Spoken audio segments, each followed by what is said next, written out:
Many special educators have heard of transition as it relates to secondary education students, but may not know exactly what it means.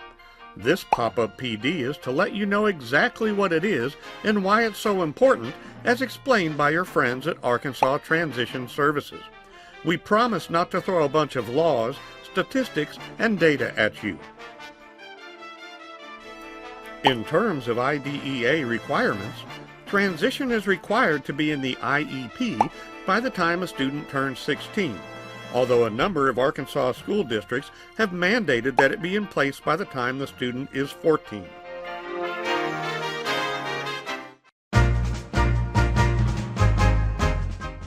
The way we see it, this is a plan to help students with disabilities succeed in life when they are out of high school.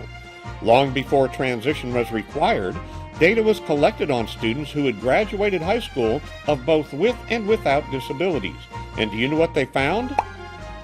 That students with disabilities were not succeeding at the same rate as their peers without disabilities, nor were they going to college, getting jobs, or trying to live on their own at the same rate as their peers without disabilities. We think we can do a better job in helping support these students so they reach the goals that will allow them to live the life they choose. Since 1990, when IDEA was passed and included provision for transition services, IEP teams have been including the required components of transition in their IEPs. But every state has a different transition plan, and some have additional requirements. The fact still remains that wherever you live, if you are a student with a disability and an IEP, you have to have a transition plan in place by the time you turn 16.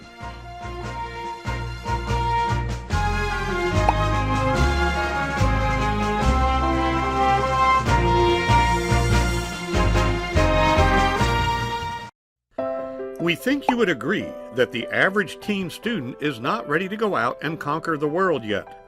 They may not even know what they want to do for work or a career. So the average teen student is going to need supports, right? Well, now think about the student with disabilities. They could possibly need more support to work around barriers related to their disability. Those barriers might prevent them from reaching goals, or maybe they need support in connecting to agencies in the community that can continue to offer support after they graduate. They also could benefit from getting practice working at something while they're in high school. These are all things that support student learning and growing. We said we wouldn't throw a bunch of data and statistics at you, but suffice it to say there are gaps that need to be narrowed between our students with and without disabilities, like the gap between students without disabilities who work and students with disabilities who don't work.